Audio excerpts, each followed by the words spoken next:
Good evening, friends. Shall we start? We have started yesterday the preprocessor directive.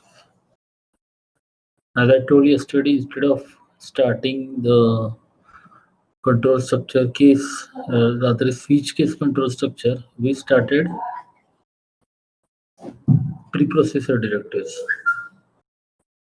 Now we started preprocessor directives only because I wanted to actually show you what happens inside the machine when you write a program, you compile it, when you execute it. Now, what are the multiple phases through your program goes, and that is very important to know. So yesterday we saw that these are multiple phases. That is handwritten code, then source code. Source code has extension as .c, which you write using some software as a which you write program as a using some editor. So all those letters you see, that is E stands for editor, P stands for preprocessor, A stands for assembler, C stands for that compiler, L stands for linker, and the last L that stands for loader. All these are system softwares. So these many system softwares help you to get the executable file. Okay, these multiple softwares give you the output. So that is not definitely easy job, right? That this everything happens behind the screen. So preprocessor no does preprocessing part. So hash is basically the sign reserved for intimation to the preprocessor to get into the action, right? Hash. In European countries, I think, or in United States, they call it as a pound. So we used to call that hash include stdout.h. They call it as a pound include stdout.h. So you should know that. So there is a preprocessor. Basically, four preprocessor directives are there. We will consider three of them. So file inclusion is one of the preprocessor directive, which we have been using right from the first program of C. That is a hash include stdout.h. That is the file inclusion. It is one of the preprocessor directive. They use the word directive. What is the directive? It is the no. It is the kind of a order directive. Then there is assembler, which converts your source code into assembly code. uh, and then there is a compiler which converts your assembly code into machine code. That is the 0101 format. The code converted into 0101 format, we call it is the object code, right? And that file has got extension as .obj, right? Then there is a linker. So the big rectangle in which L is written, that is the OBJ, that is the object code, that is the machine code of your source code, right? And there are small rectangles around that big rectangle. Four small rectangles are there. These are also OBJs. These are also object files. These belong to various functions you have called from your program. So now beyond this internal structure, we do not know, and they do not reveal that. Hmm? This is just on the basis of my study of C language over 20 years. So my assumption is that each function has got separate OBJ. So if you are called the printf, it has got separate OBJ of that printf function written by the library developers. Because source of printf function, see, definitely printf function has got its own source code.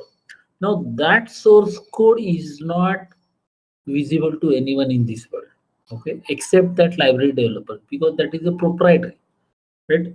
That is a that is something which they sell to the world. So, like, no, you write a software tomorrow, okay. You do not give source code to the your client. You give executable file, right? Your source code is something which is very hard earned. Okay, you have taken a lot of efforts. You have spent a lot of time. You have spent a lot of money over that. That is your brain. You have used that. So you are not going to give the source code to the client. Huh? So you give user a executable file, which is executed. Okay. So once I get executable file, I do not need C compiler and all these things. Okay, that is executed. Like you get the Microsoft Word. What you install is executable file. You install the executable file of Microsoft Office or Microsoft Word. No, you do not know how that Microsoft Word program has been written and what kind of code they have written, which language they have used, right? Uh, how many lines of code it is there, what kind of logic they have used. That is not your concern. You use the software, Microsoft Word. That's it, right? You use the Microsoft Excel. That is all these are executable files, right? Similarly, this uh, printf has got source code, but you call the printf, right? So what they have done, they have given the obj.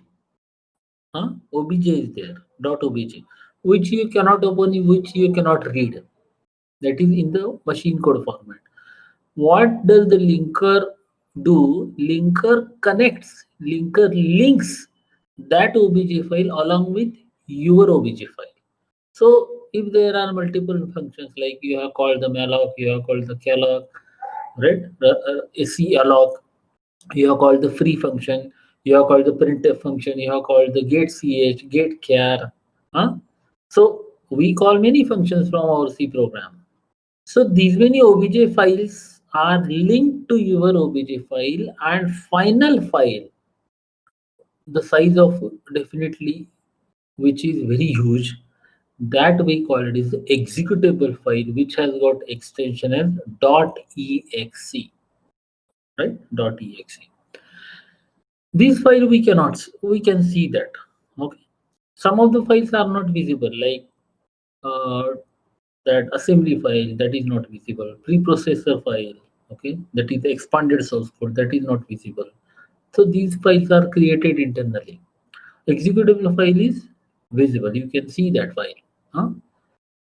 And that executable file is loaded by the loader for execution. Okay, so it is loaded to the CPU. Okay, and CPU executes that instructions inside the executable file.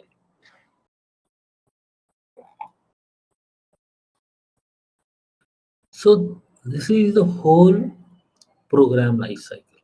Hmm? So these are various system softwares. Okay, editor, preprocessor, assembler, compiler, linker, and loader. Okay? So these many system softwares are, and most of these system softwares are written by the C language itself. Okay, long back. So which are the preprocessor directives? There are there is a macro, there is file inclusion, there is a conditional compilation, multifile project. I will show you. Okay, multifile project today. In this chapter, I will not show you multiple file project. I will show you after this chapter. I have decided to take storage classes. After that, I will show you multiple file projects so that you can divide your code into multiple files, right? Right now, in everywhere in colleges and everything, so we write main function inside one file, and which are user defined functions we write in the same file. Okay, we will not follow that approach. We will write all those user defined functions in separate files, right? And this is possible because I'm going to change approach. Usually I do not teach multiple file project at the at the former part of our C curriculum. I teach in latter part of or almost at the end. But my new rearrange schedule will help you to use that multiple file project right from the beginning. Okay, definitely it will help you. And there is a Pragma. Okay, couple of pragmas I know. I will try to show you. Okay, I have not used those as such, right? Okay, so these are preprocessor directives. Hmm? So we will start from the macro. It is not micro, it is a macro. Okay. What is the syntax? It is the hash define. So hash define is preprocessor directive, right? It is a directive. Hash is sign. Hash define. Okay. So you are telling preprocessor. What you are telling preprocessor, the following word that is following is going to be following term is going to be a macro template, and the last is macro substitution. Hmm? So you are telling the preprocessor, wherever you find the macro template, replace it by macro substitution. That is what you are telling, you are directing, you are ordering to the C preprocessor. Hmm?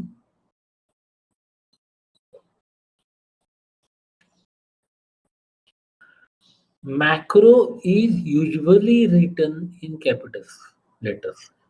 Okay? Usually. That is a convention. Why there is a convention? That as soon as you see something in capital letters,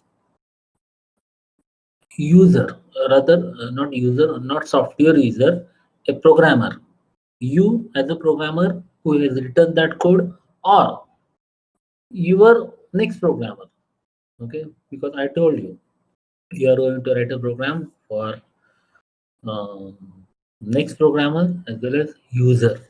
Okay, so these two are your what you can say beneficiaries. They are going to use your code. Hmm? Now,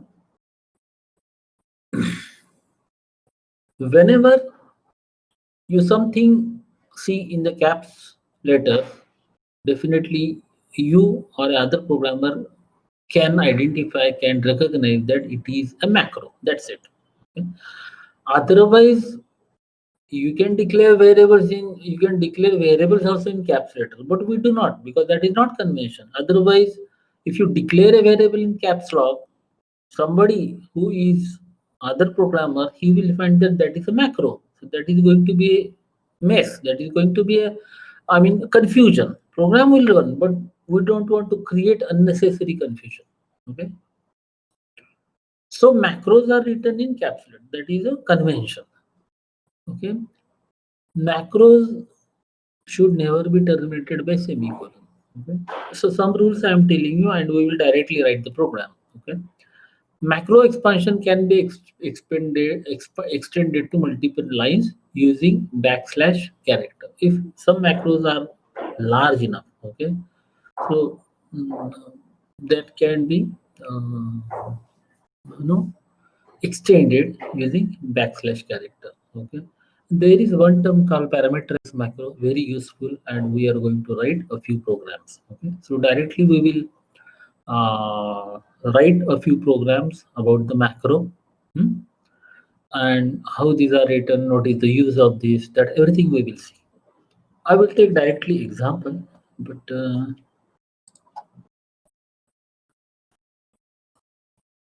very popular example I will take. Okay, mostly that is the best way to learn macro.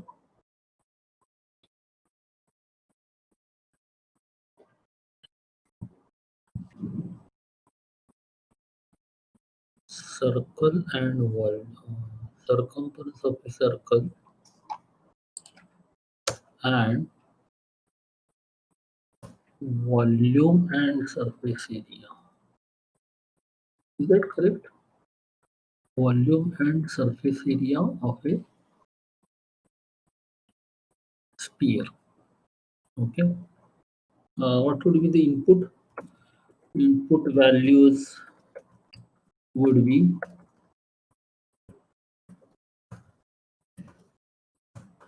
what input is required?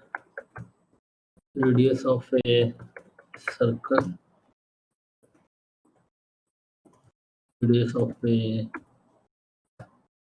sphere, and in case of cylinder, radius and length. Length is required. Okay, cylinder. Right.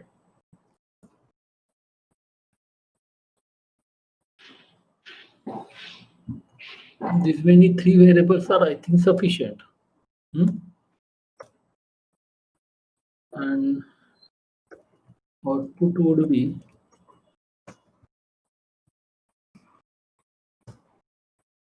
what area of a circle,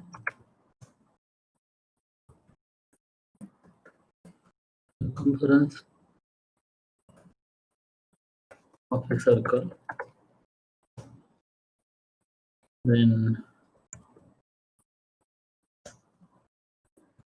volume of a sphere, and surface area of a sphere, and volume of a cylinder. Right?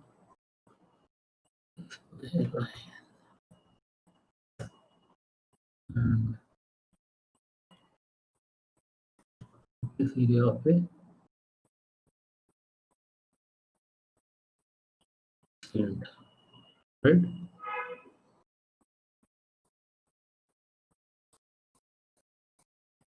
So I'll write int radius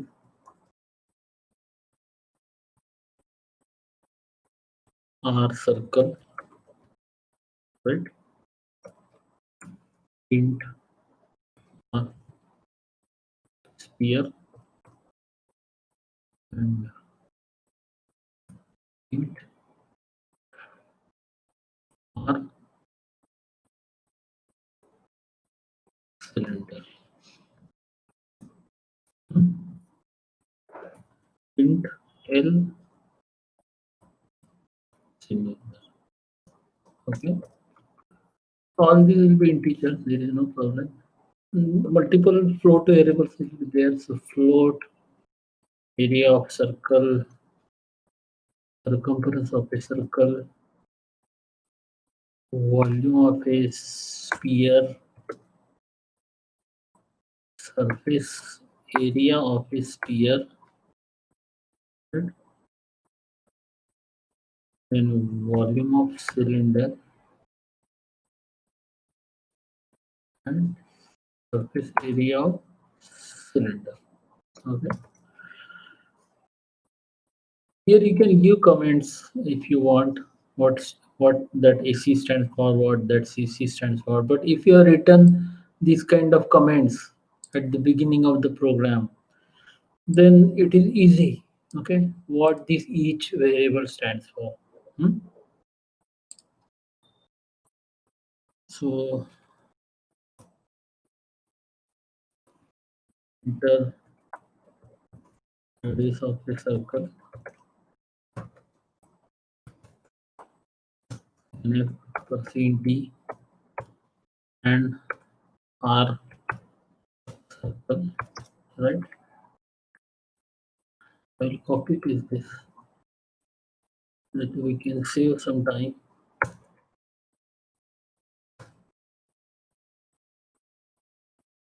Enter radius of a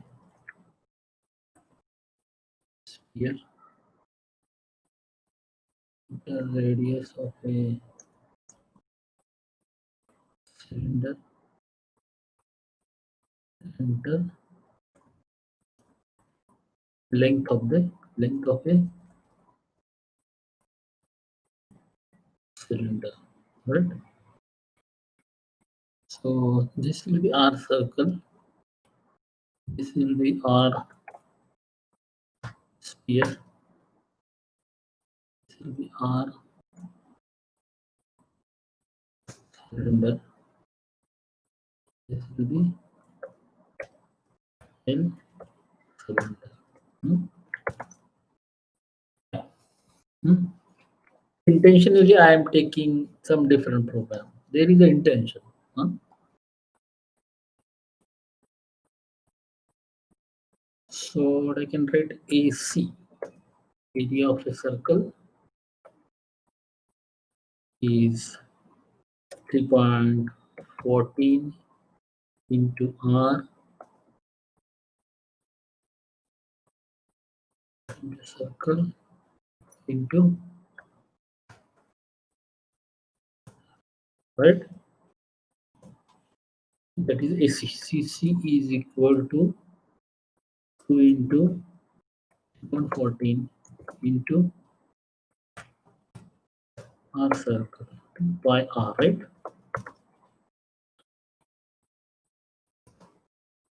4 divided by 3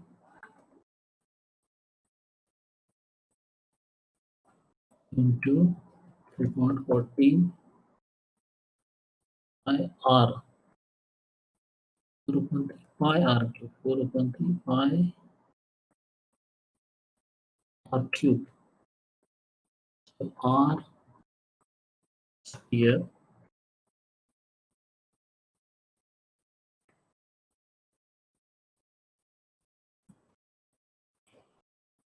cube, right? But we have solved a lot of problem, right? So I don't need to tell you 4 upon 3 is going to give a wrong answer, right? Right at the time of writing a expression, we are in the third chapter right now. So now this doubt should actually immediately crop up in your mind. 4 upon 3 is going to give answer as 1, right? So this should not, either you have to typecast that to 4 float, or another way is to multiply this and divide that after at the end. Right? But instead of that, multiply that, make it as a float. Hmm?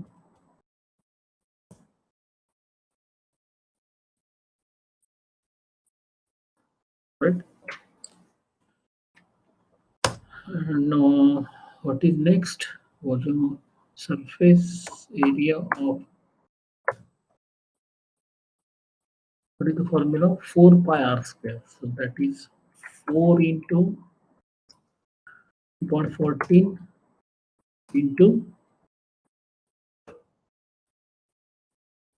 r sphere into r sphere, right?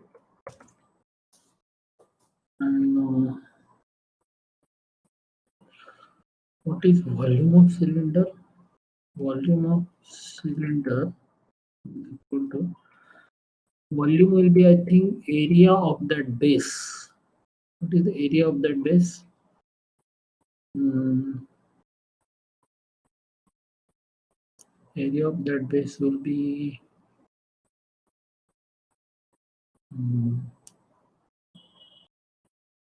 pi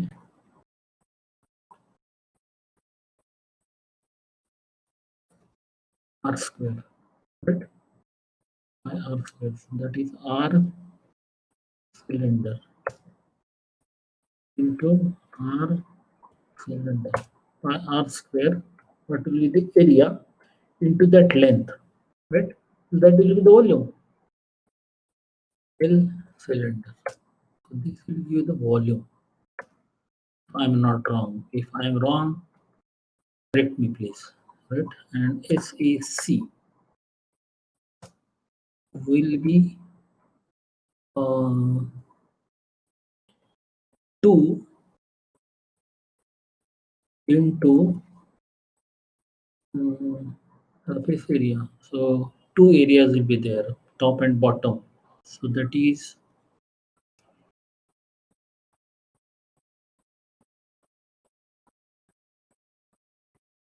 surface area by r square. Surface area is by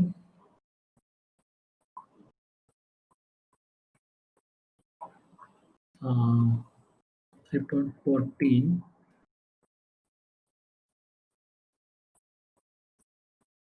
into r cylinder.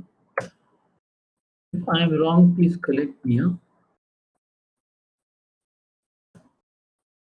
That is uh, area, right? This area into 2. That is the base and top portion. Two sides of that cylinder plus uh, we are calling surface area, right? So now that portion is there. So length, now it will get 2 pi r, right? 2 3.14 into r cylinder length, right? L cylinder. This is good. I think all formulas are okay. So print it. We'll write area of a circle percent. We'll write some will give 10.2 f slash n, right? AC area of a circle. Printed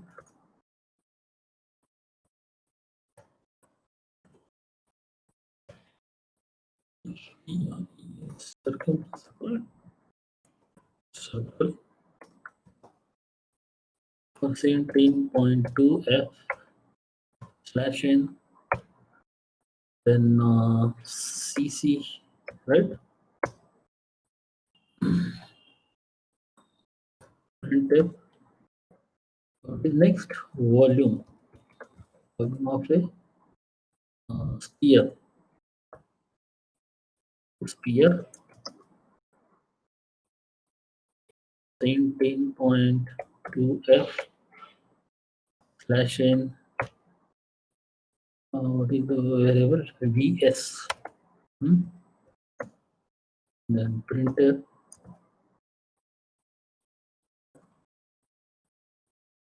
surface area of the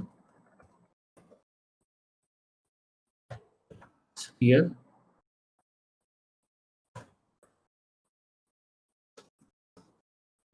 17.2 f slash n and SAS. Enter. Is remaining surface area of a sphere, volume of a sphere finished. Okay, now remaining is volume of a cylinder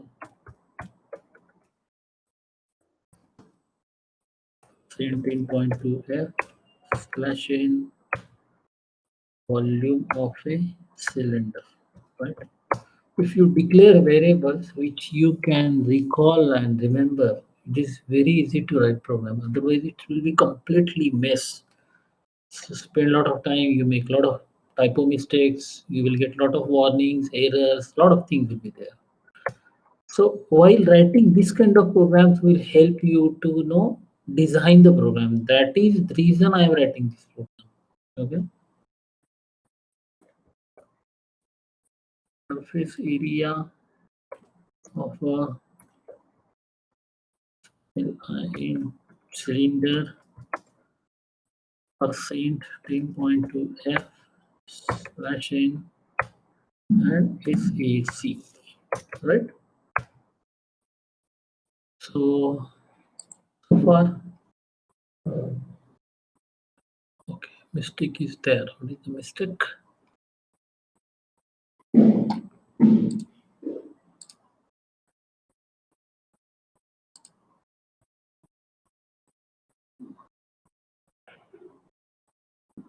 We see.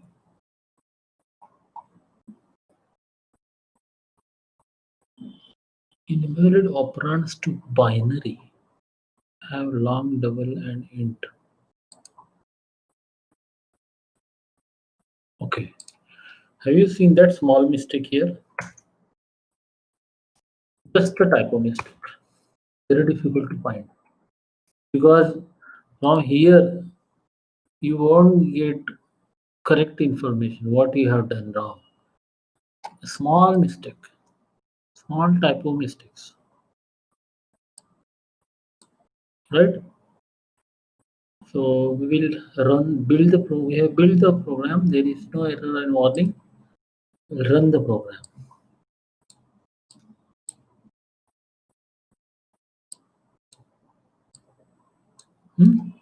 So enter radius of a circle, suppose phi.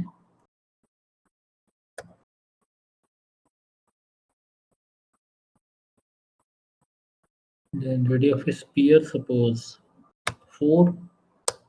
And radius of a cylinder, suppose 7. And length of a cylinder, suppose 6. Right? So area of a circle, these values might be correct. Okay, we can check that, but no, I don't think anything wrong along with these values, because our intuition tells that if something goes wrong, definitely it is very easy. So area of a circle, circumference of a circle, volume of a sphere, volume, surface area of a sphere, that everything seems to be logical, right? Values are logical. Okay? On the basis of what values we have given as a input, output values are logical. Okay, nothing wrong in that. Okay, now come to the point. What I want to tell you is, suppose this code is a part of application you have been developing. You are working, you get the job and you start working in some company, and that you are working in a team, and your team leader or someone who is a boss, okay, who gives you some part of that project to develop. And imagine this is a part of that project. Okay, huge project is there. This is a small part you have been assigned to write. Okay, you develop this. Okay, so you wrote this, you write this code, and everything is fine. Okay, tomorrow suppose your team leader says, no, no, I want all these values to be, bit accurate more than this. Okay, so I don't want value of pi to be 3.14. It should be more accurate. Okay, so what do you mean by more accurate, right? Suppose value of pi, right? What is the value of pi here? Approximately is 3.14. But what is the this thing? This is actually the approximation, right? So you have been told to enter this value. Okay, use this value because that is the leader, that is the boss. Boss is always right. It is said, right? So the he told you. Suppose he tells you that value of pi everywhere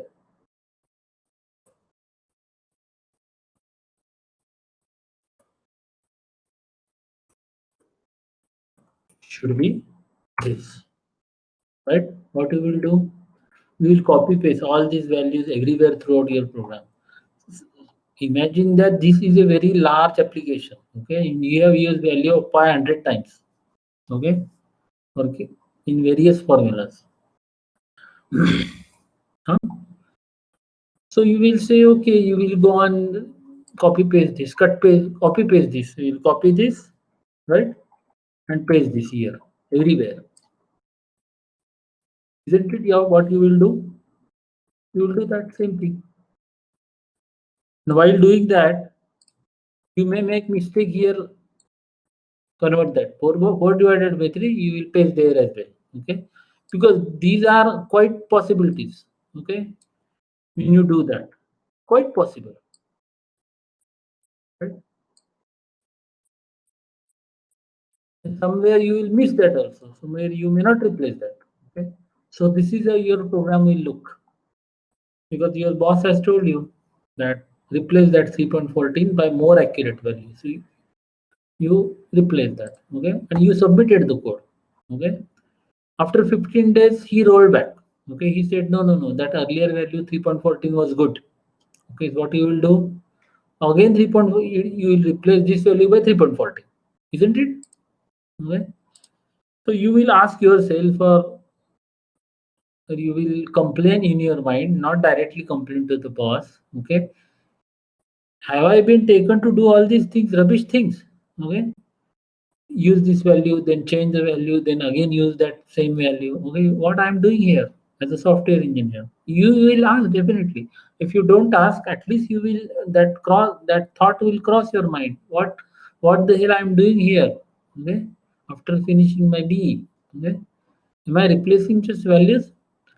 So Dennis Ritchie have Dennis Ritchie has given you the solution on this. Okay, that is called as a macro. Okay, so what you will do? So for I will control Z this, right? So hash define them. Hash there is a define. So you can see a lot of preprocessor directive are there, right? Hash def, hash elif, l l if def, l if not def, okay, not defined, hash else, hash ndif, a lot of if, lot of the hash include hash line, hash pragma, a lot of things are there. Okay, so hash include, right? No, not hash include, hash define, sorry. Hash define, right?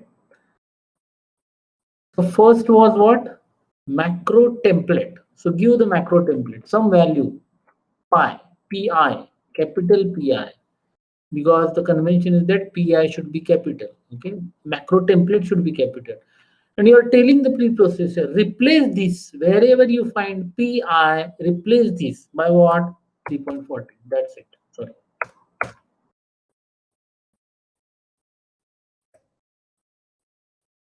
Replace it where you will find. And while writing program, you will never use 3.14, but you will use pi. While writing program.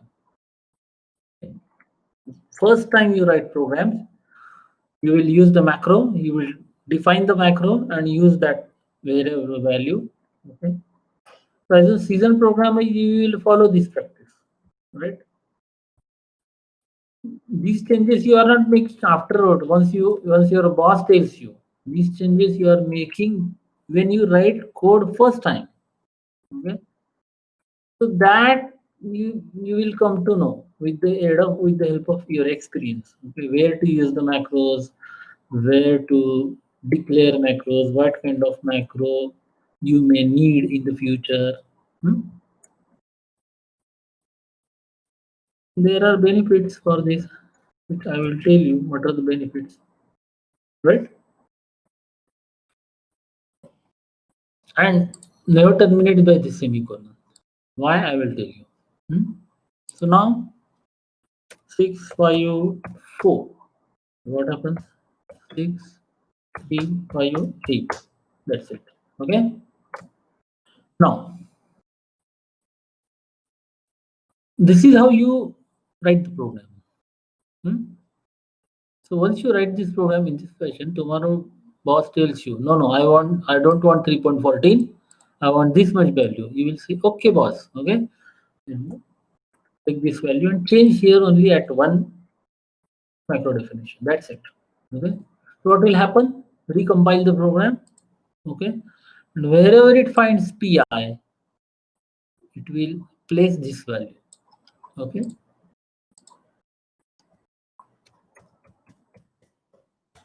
that's it. Right.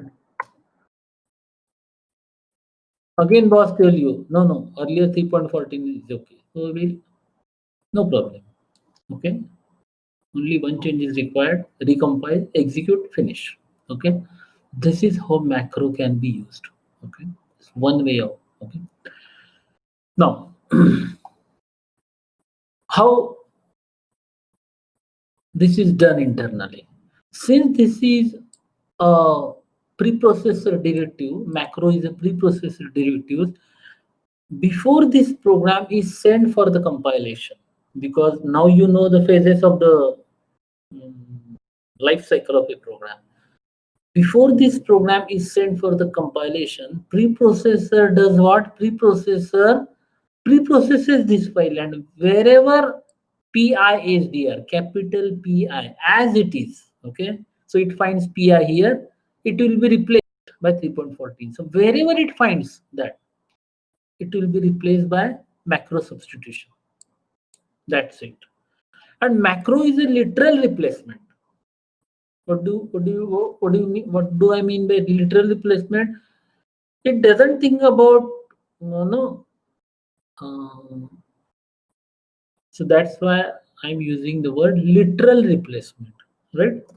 So that is the reason while using macro, you need to be very careful, because C programmers are no used to put the semicolon at the end of each statement.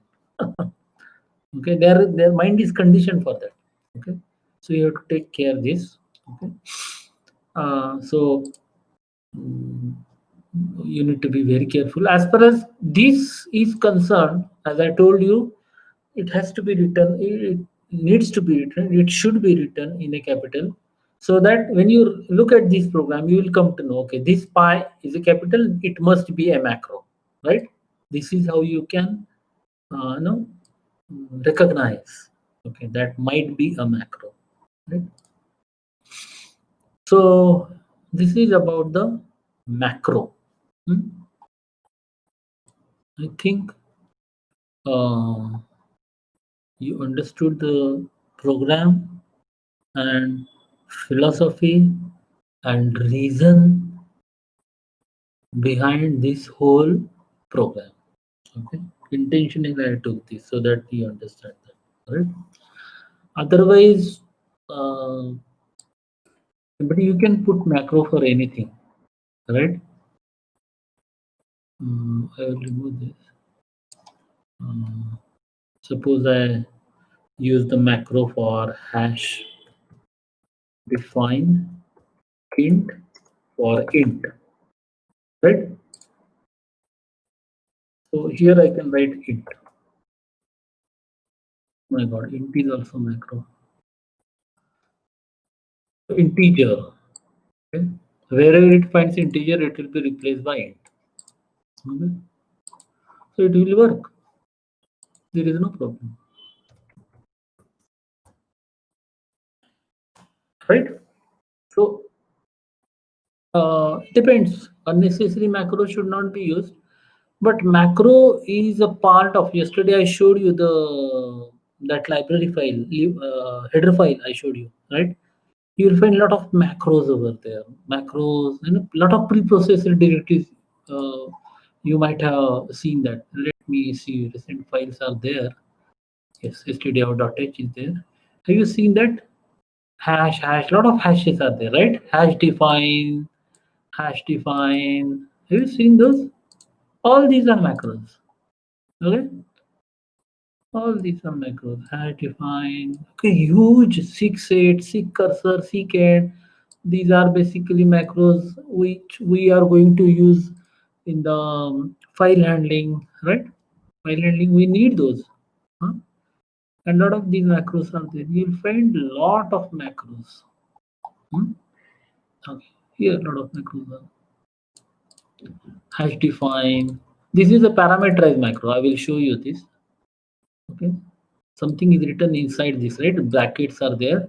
These are called parameterized macro. I don't think I will be able to take today. Okay. But you can see a lot of hash and def and all these things are preprocessor directives. So uh, this is how these are used. Okay.